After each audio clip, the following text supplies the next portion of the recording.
In our world today, our Western world, we have been conditioned in the last 1700 years to see ourselves as separate from the circuitry, if you will. If you view our world as an electrical circuit of living components that all work with one another to create the reality that we know, we've been conditioned to believe that we are separate from that, to view ourselves as separate and distinct from this circuit. What prayer allows us to do, it invites us to view ourselves, rather than being separate, as a component. We are part of our world. And this is so powerfully important. We watch the Nature Channel sometimes, or Discovery on television, and we'll see documentaries of researchers that go in to observe portions of the earth, or to witness populations of animals. And that's our thinking, is that we're observing and we're witnessing. The reality is that we are participating in. We are Earth. We're not just part of the earth. We are earth. Our bodies are earth. The minerals, the water, the light, the air of this world is what our bodies are made out of. And we are a part of all that we see. Every choice that we make in every moment of life has some influence on the world around us, sometimes to a greater extent, sometimes to a lesser extent. And that's the value of the holographic model. In 1947, there was a brilliant researcher, actually a Renaissance man. He was a musician, a painter, a philosopher, an author, an artist, and a scientist. His name was Dr. Hans Jenny, Jenny. In 1947, Dr. Hans Jenny developed the apparatus that allowed us for the first time to witness the relationship between vibration and form. In his laboratory, under laboratory conditions, Dr. Jenny would take different materials. Sometimes they were liquid, sometimes they were powders. He'd project vibration into them. He would create vibratory sequences. And as he projected them into his equipment, he could actually see the pattern, see the geometry from the vibration. Sometimes they were audible, sometimes they weren't, and they were all vibrations. And what he found was essentially this, that at lower frequencies, the patterns are very simple. And as the frequencies increased, the patterns became more complex. And that was the essence of what came from those studies, the many things he determined. The lower the vibration, the lower the frequency, the simpler the patterns, the higher the frequency, the more complex. Well, now what we know is that thought, feeling, and emotion are vibration. And as we have lower frequencies of thought, feeling, and emotion, our patterns are simple. As we have higher frequencies of thought, feeling, and emotion, our patterns are more complex. The more complex they are, the more opportunities those vibratory patterns have to influence the world within us and the world around us. Well, high frequency patterns from thought, feeling, and emotion are what we consider through the words love, compassion, peace, forgiveness. Those are considered higher vibratory patterns. Lower vibratory patterns, anger, rage, hate, jealousy, fear, all aspects of fear.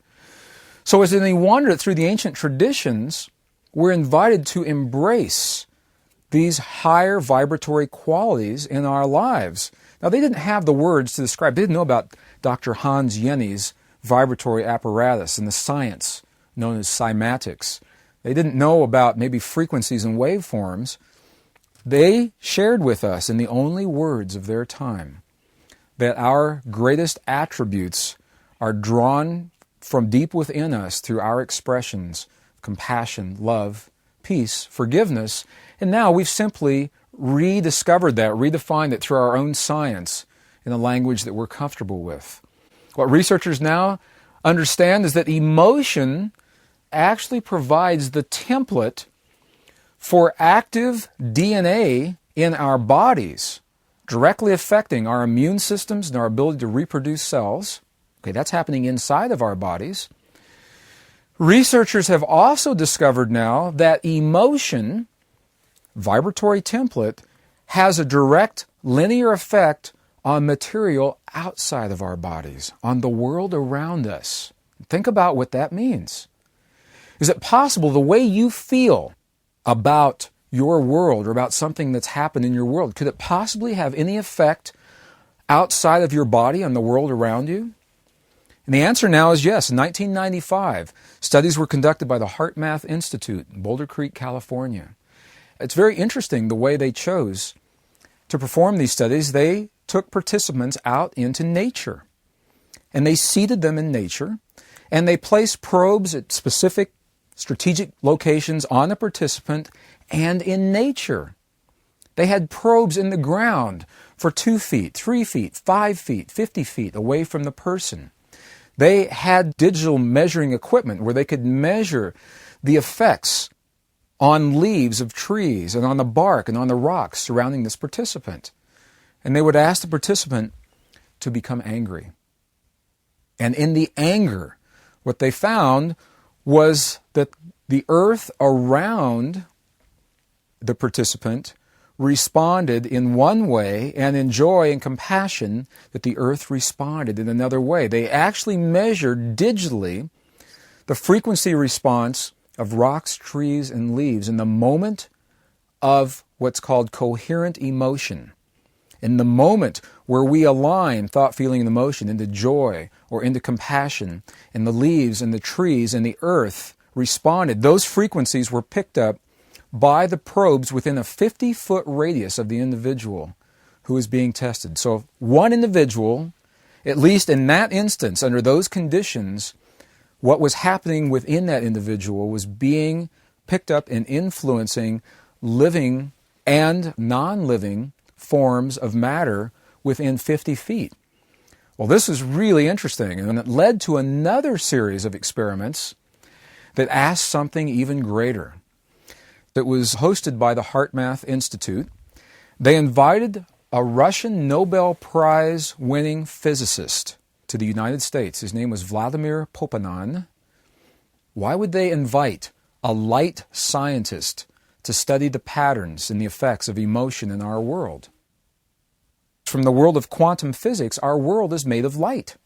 It's made of quanta. It's made of photons, little particles of light sometimes. Sometimes they act as waves.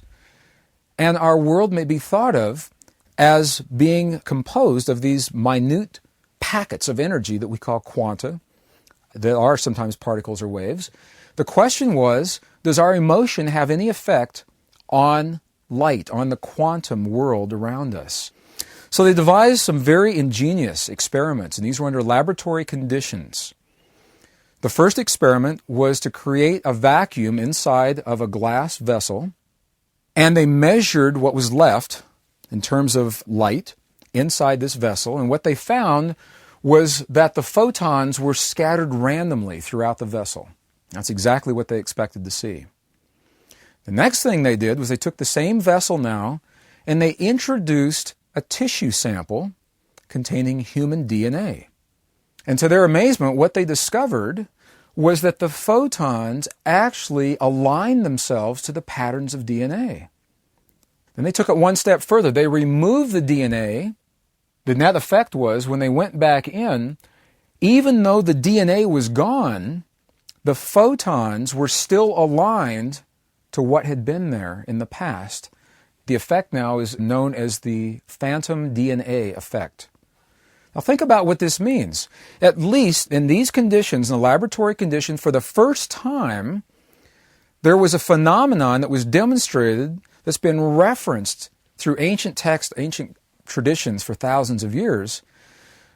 And now we come full circle with this technology. If human thought, feeling, and emotion dictate the arrangement of the DNA in our bodies, and the DNA in our bodies is now affecting the arrangement of matter outside of our bodies, then as we change our thoughts, feelings, and emotions, we change our DNA, and our DNA changes the patterns outside of our bodies. And we come full circle. Now we have the essence and the mechanism for a technology. Here we are moving through our world, perceiving through thought, emotion. We combine the two together and we have our world of feeling. Okay, our world of feeling, those are our beliefs, our perceptions. They create a measurable vibration that now is documented as ordering sequences of DNA inside of our bodies. And now, through the phantom DNA effect, at least under these conditions, that DNA inside of the tissue is ordering, it's coding matter outside of our bodies. And that matter is what we have our feelings about. And our feelings are what create the vibration for the ordering. Once again, we come full circle. This is the beginning of a technology that up until very, very recently our science has not allowed for. And this opens up the door to vast, new, exciting possibilities, maybe a little frightening for some people, and very empowering for others.